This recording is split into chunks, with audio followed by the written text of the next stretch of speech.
Lu. Assalamualaikum warahmatullahi wabarakatuh. Waalaikumsalam warahmatullahi wabarakatuh. Selamat pagi anak-anakku. Ya Pak. Gimana kabarnya? Baik. Baik. Apakah kalian sudah mempelajari tentang syarat dan rukun sholat? Sedikit Pak. Sedikit. Oh ya udah. Saya akan menjelaskan ya, semoga bisa dipahami oleh anak-anak.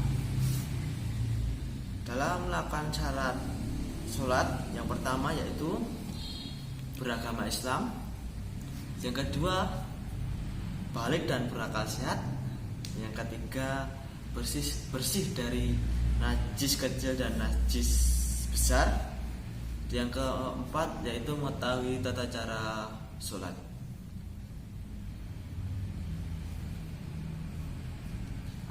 Dan ada yang harus diketahui yaitu sudah masuk waktu sholat 5 waktu. Jadinya kalau sebelum kita melakukan sholat itu berarti tidak sah hukumnya.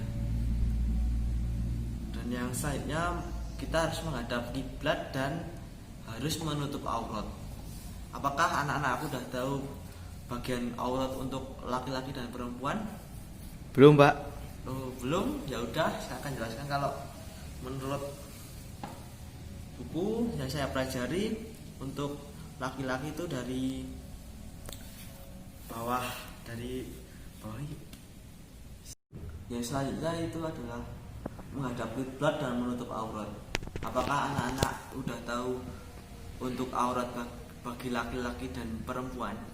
Belum Pak. Kalau belum, saya akan menjelaskan tentang aurat yang buku yang pernah saya pelajari. Yang pertama, untuk laki-laki itu dari atas dari pusur sampai lutut. Kalau perempuan itu semua badannya itu adalah aurat. Jadi untuk wanita sebaiknya untuk menutup aurat dengan memakai baju yang lebih longgar dan memakai kaos kaki. Dan yang selanjutnya yaitu untuk rukun sholat yang harus kita penuhi, yaitu yang pertama berdiri bagi yang masih mampu. Jadi kalau nggak mampu untuk berdiri bisa dilakukan dengan duduk. Kalau nggak bisa duduk bisa dilakukan dengan tidur.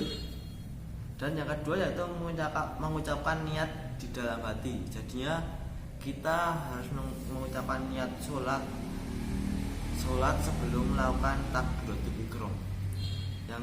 Yang selanjutnya yaitu mengucapkan takbiratul ihram atau yang disebut takbir yang pertama. Yang selanjutnya yaitu kita harus membaca doa iftitah dan surat Al-Fatihah di setiap rakaat. Yang selanjutnya yaitu kita harus rukuk dan tumak ninah.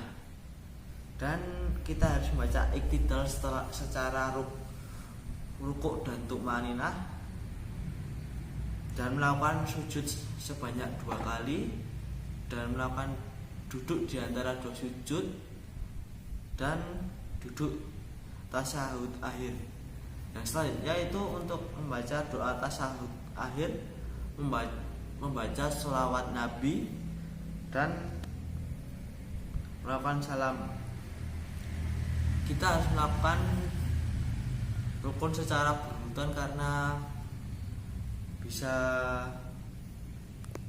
untuk kita harus membaca doa tasyahud akhir. Yang selanjutnya kita membaca sholawat Nabi Sallallahu Alaihi Wasallam saat tasyahud akhir, dan selanjutnya melakukan salam pertama. Kita harus melakukan rukun secara berurutan karena itu mengesahkan atau tidaknya kita melakukan sholat 5 waktu. Itu saja yang bisa saya sampaikan. Apakah ada pertanyaan dari anak-anakku semua? Kalau tidak, saya akhiri saja pertemuan pada pagi hari ini dengan baca hamdalah dan doa kafaratul masjid.